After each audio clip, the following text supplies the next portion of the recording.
नमस्ते, आदाब, सत श्री अकाल। मैं ज़ीशान और आज आपके सामने बहुत ही खूबसूरत एक मोटिवेशनल स्टोरी लेके आया हूँ जब खुद की जान पर बन आती है। ये कहानी है एक बादशाह की जिसे अपने कुत्ते से बहुत प्यार था। वो शाही अंदाज में रहता था।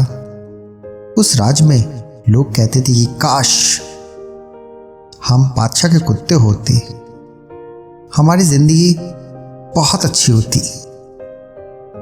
बादशाह अपनी प्रजा पर कम ध्यान देता था और अपना सारा ध्यान और खर्चा कुत्ते पे करता था। इतनी मोहब्बत अपने कुत्ते से थी कि लोग मिसाल दिया करते थे, जानवरों से प्यार करना हो तो बादशाह से सीखिए।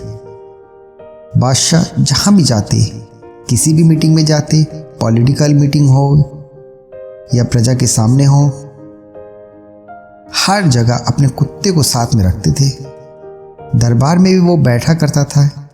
एक बार उन्हें किसी दूसरे राज्य के राजा से मिलने के लिए जाना था। समुद्री रास्ता था।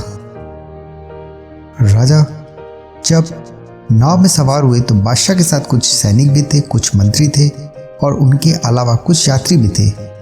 उस नाव में बैठे हुए थे। अब बादशाह जहां जाते थे वो कुत्ता भी जाता था, वो कुत्ता भी नाव में बैठा था। ये उस कुत्ते का पहला सफर था।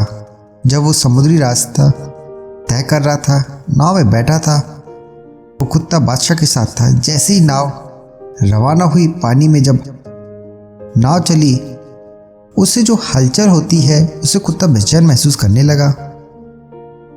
वो असहज महसूस इधर उधर उछाल मार रहा था, उछल कूद कर रहा था, इधर से उधर जा रहा था। बाकी यात्री थे, उनको भी डर लग रहा था।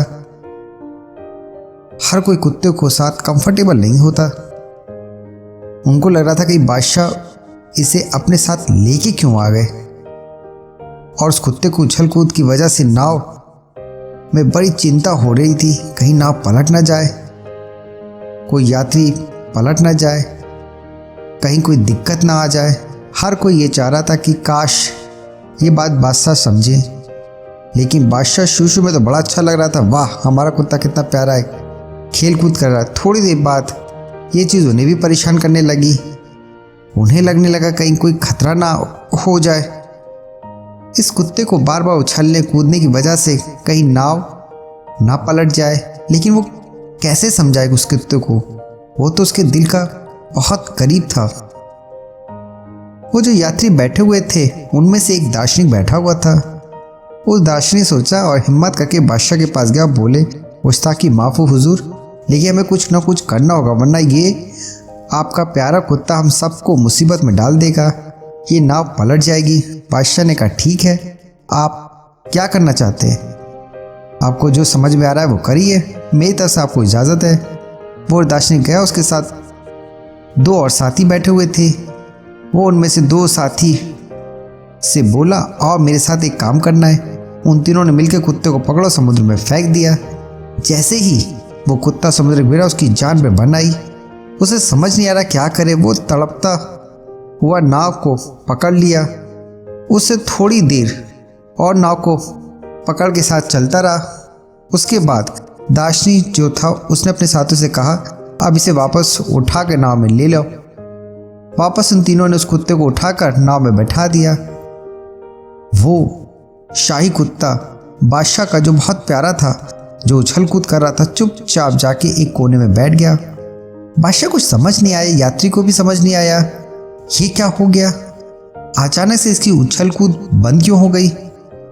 बादशाह ने पूछा, ये क्या किया, जो इतना उछल कूद कर रहा था अचानक ये पालतू बकरी बन गया। तो दार्शनिक का, बादशाह बहुत सीधी सी बात है, जिंदगी में जब खुद पे कोई विपत्ति नहीं आती तब तक हमें दूसरे की परेशानी, हमें दूसरों की परिस्थिति समझ में नहीं आती।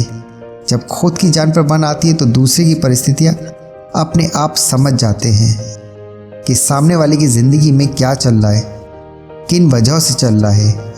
आप और हम कुछ नहीं जानते। सामने वाले की ज़िंदगी पे कमेंट करने से पहले 10 बार या 12 बार सोचिएगा ये बात कहना आसान होगा कि लास्ट बॉल पे 6 लग सकता था, लेकिन मैदान में जाकर उस गेंद का सामना करना जो 140 किलोमीटर की गति से आती है वो अलग कहानी होती है। इसलिए आप कोशिश कीजिए दूसरों पे कुछ कहने के बजाय अपनी ज़िंदगी अच्छी करें। Thank you so much.